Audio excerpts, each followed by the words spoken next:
بسم اللہ الرحمن الرحیم۔ اللہ الصمد کا وظیفہ۔ سورت اخلاص میں اللہ تعالیٰ کے لیے اللہ الصمد کا ذکر آیا ہے۔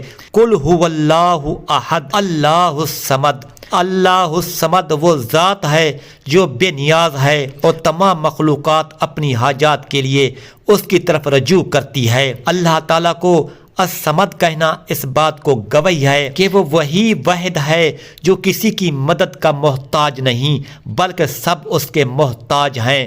وظیفے کی اہمیت۔ اسلامی تعلیمات میں اللہ تعالیٰ کے اسماء حسنہ کو پڑھنے اور اس کے ذریعے دعا کرنے کی بہت تاکید کی گئی ہے۔ اللہ الصمد پڑھنا دل کی تسکین ہے، رزق میں برکت، دشمنوں سے حفاظت اور ہر قسم کی حاجت پوری ہونے کا سبب بنتا ہے۔ وظیفہ کرنے کا طریقہ۔ یہ وظیفہ انتہائی آسان اور مؤثر ہے، لیکن اس کا اثر تب ہی ظاہر ہوتا ہے جب پورے یقین دل کو خلوص اور پاکیزگی کے ساتھ کیا جائے۔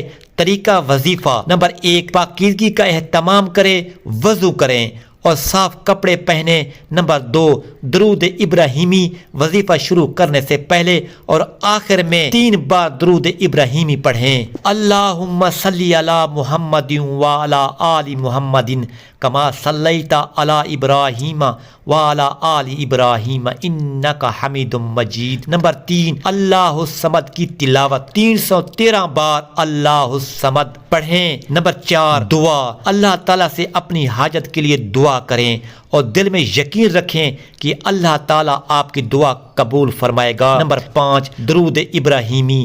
وظیفے کے آخر میں دوبارہ 3 بار درود ابراہیمی پڑھیں۔ وظیفے کے فوائد اور معجزات۔ نمبر 1، پریشانیوں سے نجات۔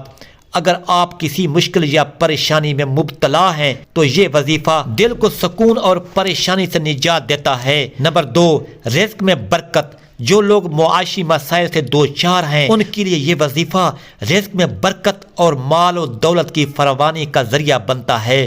نمبر 3، دشمنوں سے حفاظت۔ دشمنوں کے شر سے بچاؤ کے لیے یہ وظیفہ۔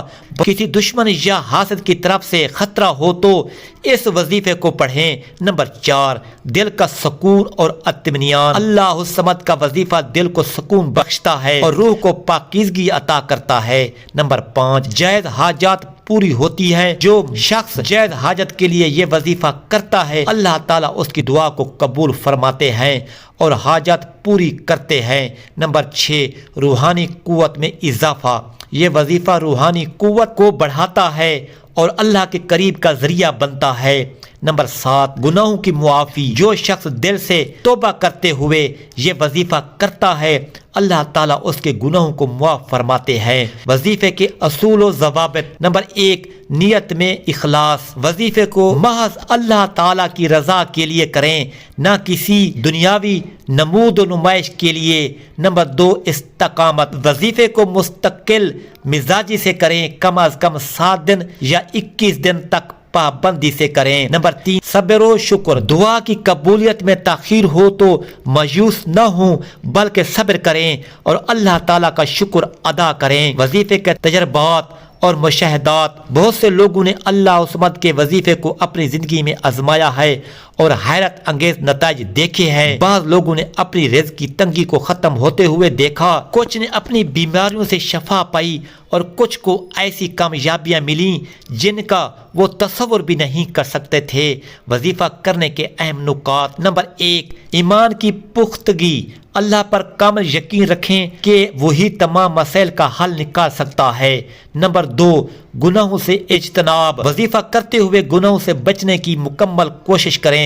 نمبر 3، حلال کمائی۔ اپنی کمائی کو حلال رکھیں اور کسی بھی طرح کی ناجائز یا حرام چیزوں سے دور رہیں۔ آخری نصیحت۔ اللہ الصمد ایک ایسا بابرکت اسم ہے جو ہمیں اللہ کی بے نیازی اور عظمت کا احساس دلاتا ہے۔ اس وظیفے کے ذریعے ہم اللہ سے اپنا تعلق مضبوط کر سکتے ہیں اور دنیاوی مشکلات سے نجات حاصل کر سکتے ہیں۔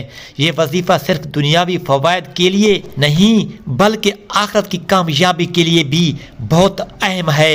ہمیشہ دعا میں یہ دعا مانگیں کہ اللہ تعالی ہمیں اپنی رضا اور قربت عطا فرمائے، اور اللہ تعالی آپ کو اپنے غیبی خزانے سے دولت، رزق، روپیہ، پیسہ اتنا عطا کرے گا آپ حیران و پریشان ہو جاؤ گے۔ آمین یا رب العالمین۔